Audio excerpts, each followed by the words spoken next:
Welcome back to the Strong Girl Goss podcast. Welcome, guys. Lovely to have you here. I feel like we need to address that it's been a couple of weeks since our last step, but this was not intentional. Just want to put it out there. We've been so consistent and, well, technical difficulties have been a real thing. We recorded such a good episode last week and we couldn't put it out to you guys, and it was honestly breaking our hearts. We're back to do it this week. We needed a bit of a break. We couldn't bring that same energy literally the day after. So we're bringing you back the episode this week, and we're going to be talking about how you can reach your full potential in and out of the gym. Yeah, there's lots here, I think, because how do you know that you are hitting your full potential? How do you know what your full potential is? So we're going to take you through a few tips to check in with yourself and be like, okay, am I doing everything I can? And when I say everything I can, I don't mean training 6 times a week, twice a day. That's not what we mean when we say full potential. We mean maximizing on the time you have in the gym and outside of the gym to get the best out of your routine. 100%. But before we get into it, we do like to start with a little weekly reminder. So mine for this week is it's not selfish to prioritize self-care. I don't know if anyone listening can relate, but I often feel guilty for slowing down and for doing things like, I don't know, I went for a massage last week, for example, and I felt guilty about it. I was like, should I be spending my money on this? Is this a bit vain? Do you know, like those kind of things? When actually, like, self-care is so necessary. Like, for that half an hour I was in that massage, the brain was literally silent. And I think we all need that. As much as I love being in the gym, going and being in high energy, being in low energy, and just being chilled is essential for our well-being. Yeah, well-being, and as well, like, obviously if you're listening to this podcast, you probably strength train or go to the gym in some capacity, but taking self-care, taking rest is productive towards your goals. Stress is a massive blocker of you recovering well from your sessions. So taking rest days, unwinding, and just having a bit of self-care is honestly going to be so beneficial. Yeah, just learn to slow down. I actually have a reminder this week separate to that, and I spoke about it on my Instagram stories yesterday, but I, this time of year, get so excited for summer because I know it's February, I know it's bloody -1 outside, but the sun's out. I'm absolutely buzzing. And it just got me thinking that, like, in years gone by, at this time of year, I'd be thinking, okay, need to go on a diet. How am I going to get ready for my summer body and all these things? And I don't have that feeling anymore. I haven't for quite a few years now, which is so nice to be free of that. But I guess my reminder this week is, if you are like me, you see a peak of the sun in February or, start of March, and you're thinking, oh, better get in shape, whatever it is. You need to nourish your body all year round. You need to give love to yourself all year round so that when it comes to summer, you know that you've been intentional about what goes into your body and you have done the best you can for it all year round, not just in the 8 weeks leading up to a holiday. So that is my little yearly reminder. You don't need a summer bod, you just need a bod that you fuel well all year round. Healthy bod over summer bod. Exactly. I'm obsessed with that though, and honestly, watch this space. There's a whole episode coming on this topic because it's needed. So needed. Okay, let's go. Let's go. So, first thing I want to talk about and bring to the table, is the training intensity. I think, especially if you are kind of not newer, but you're kind of like comfortable with your technique, right? You've been going to the gym for a little bit. How do you know that you are pushing yourself enough to make progress, but not too much so that you burn out? I think this is an absolute minefield of a topic, but I think I want to touch on training intensity because it is so important to how you progress in the long run. So we'll take you through a couple of little tips that we use to manage that training intensity, A, so that you don't burn out, but B, so that you're doing enough to actually make progress. And one of my favourite ways to do it is doing what's called an AMRAP set. So AMRAP is standing for as many reps as possible, a bit of gym jargon for you. And essentially what you're doing is picking the same weight that you've been using. Let's say I'm doing 40 kg hip thrusts for 8 reps. On that final set, I'm going to go for as many reps as I can just to make sure that I'm working at the right intensity. If I get like 8 to 10 reps on that final AMRAP set, cool, we're in the right vicinity. If I'm getting like 20 reps, I need to think about upping my weights. I think adding that little AMRAP set at the end really helps you figure out if you've been working hard enough in your overall sets without burning you out too much. Yeah, I absolutely love that. There's so many ways that you can do it, but I think getting into the gym is the first step. The next step is then really optimizing that time in the gym and in your sessions. So these little tips that we're going to give you today are just going to ensure that you are doing that and you are training at the right intensity. I think before I get into the little tip that I've got, I think it's important to remember that not everything has to be intense. And when we say intensity, we're not talking like, oh my God, like max intensity, you can't cope. It's really finding that middle ground and that balance of having things that are a lower intensity and a higher intensity and are pushing you. And that might be, let's say you do 4 sessions in a week. You might have 1 session out of that 4 where you do push that high intensity. Or throughout those 4 sessions of the week, you might have 1 or 2 exercises in each session that you really push that intensity. But the rest, we've got a bit of a balance going on. And I know that we've done episodes before on rep ranges, and it's literally a whirlwind. Like, we could literally be going on forever. But one thing that I want you to take away from this when you are thinking about intensity is maybe getting used to asking yourself, how hard does this feel for me? So there is something that we use in the fitness industry, and it's something that I personally use with my clients, is the RPE scale. So that is standing for rate of perceived exertion. And what we are looking and thinking about here is, in simple terms, like, how hard is this on a scale of 1 to 10? And just simplifying it for you, I could give you a definition of each number. I'm not going to do that, but go onto Google and type in RPE scale if you are intrigued. But in simple, that 10 is up there. It is, you haven't got another rep in the tank. Like, you are pushing your max. Maybe you're testing a 1 rep max back squat, for example. Maybe, and then coming down the scale, it's like 9, 8, 7. Like, we've got a couple reps in the tank. It's still hard. It's still pushing the boat out, but it's not really asking our max. Typically, you really want to be working probably around that 7 to 9 range. I think constantly working at the 10, unless you're on a test week, is really not a good thing, in my opinion. But also, the lower numbers on those scales really do have their place in your training as well, because not everything has to feel so hard. And it's really recognizing the difference between physical, like pushing yourself physically, and mentally, like your physical limits and your mental limits. So I used this example in the last episode, and I've just remembered it, so I'm going to say it again. But like a Bulgarian split squat, I know physically I can go heavier on the weights that I lift, but mentally, like, they are taking everything out of me. Like, I hate them for one. I know Ella loves them, but I hate them for one. I love but for them. for another, they really challenge me to get through that volume. So I try to bring the RPE scale down slightly on the weights that I use on that, because I know mentally it's taken a lot, and it's either skip it or do it. Do you know? So it's like, it's finding that middle ground and that balance. But if I'm doing something like a squat, then I do want to start pushing towards that 8 to 9 range, because I want to show myself what I am capable of. So it's having that balance and understanding, and it's getting used to asking yourself, if you keep going into the gym and pick up the same pair of 5 kg dumbbells, ask yourself, I've just done a set of 10 squats with those 5 kg dumbbells. How hard was that on a scale of 1 to 10? If it was a solid 3 or 4, girl, go and get the 6s, go get the 7s. Let's start pushing ourselves. Yeah, I think as well, something really important to remember is all weights are designed to feel heavy. That is the purpose, right? You go in, you're picking up those 5 kilos. Now, I started working out in my bedroom with a pair of 5 kg dumbbells. If I picked up those 5 kg dumbbells now and did squats, for someone who can squat, over 100 kg, you'd think that those 5 kg dumbbells would feel like air. They don't. They still feel like weight, they still feel heavy. But just because something feels heavy doesn't mean it's heavy enough.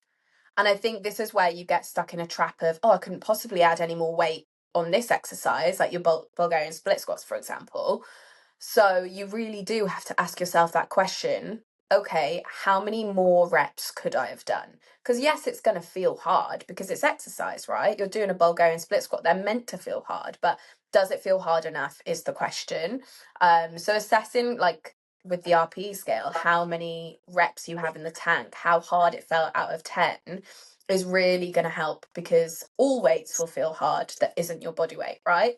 And I think as well, I just want to clarify, on Instagram at the moment, I'm seeing a lot of like, if you're not training to failure, you're not going to make progress. You need to train to failure. You need to train to failure. And I just want to say that these reels are put out with the best intention, and they do have truth behind them. There is an element of having to train to failure to make progress.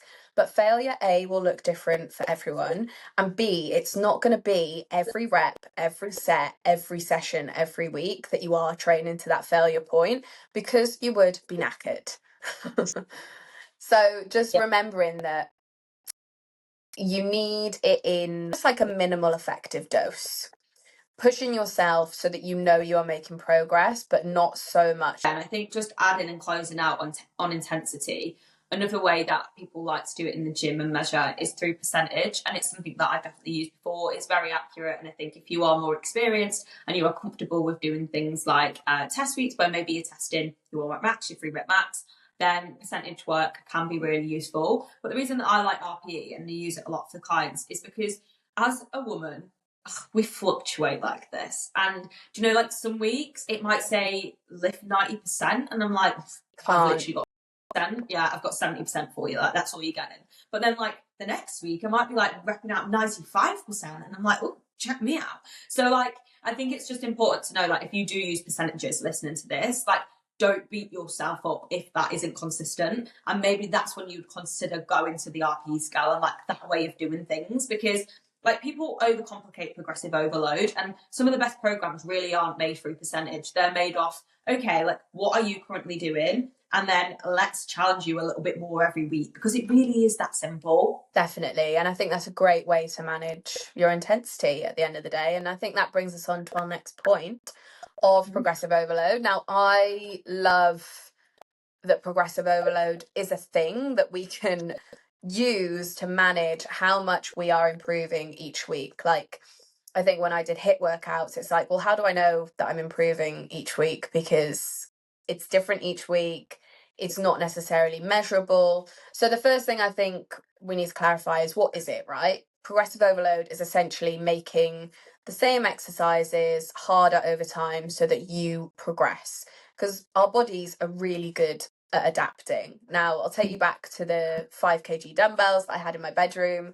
My body over time adapted to that weight. It was used to lifting that weight, so it wouldn't change, or it wouldn't adapt to anything new, because there wasn't anything new for it to adapt to. But as soon as I started going into the gym and lifting barbells and adding weight each week or whatever it was, my body changed to adapt to that new weight. So it's really important that we are continually pushing ourselves, no matter what stage of the gym we are at. And just to say as well, progressive overload doesn't always have to look like adding weight. It will look different for everyone depending on what stage of your fitness journey you are at. So if you're a beginner in the gym, your progressive overload looks like getting better form each week. For someone who's more advanced, it might be adding weight each week. It might be adding reps or adding a pause. So there's lots of things you can do with it, but just knowing that it might look different for you than what it looks like for others. Yeah, for sure. Just remembering the sentence of progressive overload is doing more overtime. And I think emphasizing the overtime. Like, you're not going to be able to walk into the gym, and you shouldn't be expecting yourself to squat for the first time and, you know, put 20 kgs on each side. And I think sometimes, like, it can hurt people's egos when, like, they're going in the gym and they're first starting with an empty bar, or they're starting with them 5 kg dumbbells. But it really does work backwards. You've got to nail the form first. You've got to really get solid form, so then you can start applying progressive overload in other ways, and it takes time. But yeah, just going back to like the HIIT workout stitch, and just like doing workouts where you can't see that progression. One thing that I'm really passionate about on this topic is calorie burning, because so many women are still looking at their fitness watch to dictate, if their workout was successful or not. And I think this kind of ties into progressive overload of like, you can't like measure that. Like, do you know what I mean? It's not accurate for one, and for like another, it's just so irrelevant, especially in your strength training journey. Like, I do not pay attention to that number on my watch. It does not know how much weight I lifted that day. It does not know how great my form was. It doesn't know if I pushed myself out of my comfort zone and tried a new exercise. So I think just on that, like, just take into consideration like the styles of movement that you are doing and the way that you are measuring, because it leads us on to the next point of like tracking.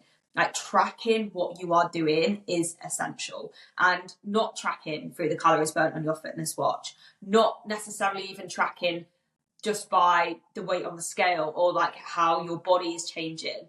I'll always say this sentence, but like, your body will always change as a byproduct of your hard work. So when you are showing up to the gym and continuously putting in the work, it can't not change for you. But like, putting that aside, how are you tracking your progression? Are you writing down the reps that you are doing? Are you writing down the weights that you are doing? Are you monitoring that and really tracking that progressive overload each week? Because if you're not, how do you know if you're making progress? Yeah, we can't progress without progressive overload, and you Yeah. can't implement progressive overload without knowing what you did last week. So going into the gym, not necessarily knowing what you're going to lift, but knowing what you lifted last week and what the changes are to see that is going to be so important. And I think that brings me on to the next point of what program you're actually doing. Whether Yeah. it's just a PDF that you found on the internet, you're repeating the same thing month on month on month, not necessarily seeing much progress, or is it a really solid, planned out, progressively overloaded, smart program that you know is going to get you to your goal? Yeah. I think it's having a plan of some sort is the first step. So if you have downloaded a free guide, I offer a free guide for my business, but like, it's always a starting point. I'd never do a free guide longer than 4 weeks, because I think after that, like, you're gonna need something that's more tailored. You're gonna need something that is working for you and your body. And I think that's really something important to remember. Like, if you're just following a random program from an influencer, like, they don't know how you're moving, they don't know your body type, they don't know what you enjoy, what you want to progress with. And this is all like key for longevity in your strength training journey, your fitness journey. Like, if you're not enjoying what you're doing, if you're not seeing that constant progress, if you're not progressing with movements that really set your soul on fire, like, and that you actually enjoy, then like, you're not going to be sticking it out for that long period of time. And that's what we want. Like, that is the aim. Yeah, definitely. I think we've kind of like worked a bit backwards in this episode, in that you can't have progress without progressive overload, and progressive overload doesn't exist if you're not on a program that facilitates that. So I think linking back to the actual title of this episode of Are You Reaching Your Full Potential? You are only as good as your program allows you to be, right? I think Yeah. what tends to happen is you'll see, okay, I've done this program. It's a 6-week program. It's really worked for me. I'm going to repeat it again because it really worked. So I'm going to do it all again. But going back to the point that our bodies adapt and change to what we're doing, you probably most likely need something a little bit more advanced, tailored to you, your goals, to actually get you to where you want to be, rather than repeating that same cycle again. So I think it's just recognizing that, okay, I have improved. What next? Yeah, no, 100%. And I think closing out, I feel like we can't not add in about nutrition as well. Like, just touch on that, because training and nutrition do go hand in hand. Like, if you're not fueling your training, you're really not going to be reaching your full potential. So a few points is like making sure that you are fueling well all day, every day, but also especially around your training sessions. So we don't need to be going to the gym fasted. Like, that's not going to equal better results. Like, yes, it may work well for some people, and if that is the case, then that's fine. But I do think just busting the myth of like fasted workouts equals better progress, more fat loss, all of these things, like, that is not the case. I think if you are going in with a heavy session and you're expecting your body to perform for you and lift some weight, like, the least that you can do is provide it with some energy. Definitely. And like what you said earlier about, if you go to the gym, if you put in the work, you will reap the rewards and you'll get the results you want to see. But you can't necessarily put in the work on an empty stomach, without fuel, without giving your body what it needs to perform. So I think that's really important to note, that if you're not perhaps fueling your body before you go to the gym, maybe it's something you need to consider to reach your full potential. I've loved this episode. I think we covered everything that we wanted to. Yeah, I think so. Yeah, but if you've got, as always, if you've got any questions, guys, please feel free to drop into our DMs and we can expand on them for you. But we're just going to leave you on the note of like, are you reaching your full potential? Take a second, reflect. Are you actually reaching your full potential? Or are you just showing up to the gym to tick the box? Because ticking the box does not equal gains, does not equal stronger you, does not equal results. Reflect on what you're currently doing, reflect on what we've spoken about in this episode, and look at the areas that you could improve. Maybe it's one, maybe it's all of them. Start somewhere. Yeah. Start small. Start small. Right, we've enjoyed recording this. I hope you've enjoyed listening. We hope this has been helpful. Like Jess said, any questions, let us know. If you could subscribe and like the podcast as well, we'd love it. And we'll see you next week for another fun topic.